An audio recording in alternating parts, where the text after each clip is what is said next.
everybody who's not holding Bitcoin over the past several years is underperforming people that have been holding Bitcoin.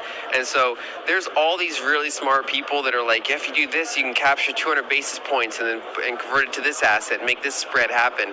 And it's like really hard grinding work, and then just literally people that just hold Bitcoin, and it just goes up over the long arc of time faster than what they're doing. Yeah. And I think that people are overthinking Bitcoin in many ways, like that mid-curve part where they're like, oh, well, what about this, or what about this, or what about this?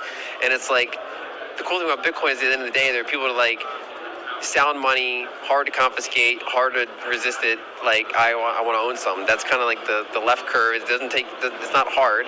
Then the right curve, you can get into all the technical details, you can get into all like the macro stuff about why Bitcoin is powerful, what it's solving, but people get caught up in the middle, and they're still trying to do all these little arbitrage trades, or just not looking into Bitcoin. And Bitcoin is it's a cleaner solution to a lot of the things that they're already trying to do.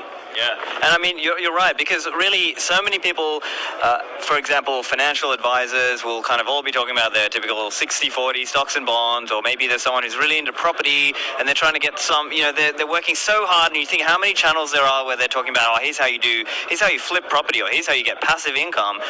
But then, as you were just saying, like, you can just hodl Bitcoin, right? Yeah, and I think 100% allocation doesn't make sense for everyone, right? But I'm quite bullish on Bitcoin. I do hold other assets, but it's funny, the amount of time I spend on those other assets compared to the returns I get from them, compared to, the amount of time I spend on Bitcoin and returns and kind of, just appreciation I get from that is just two different worlds.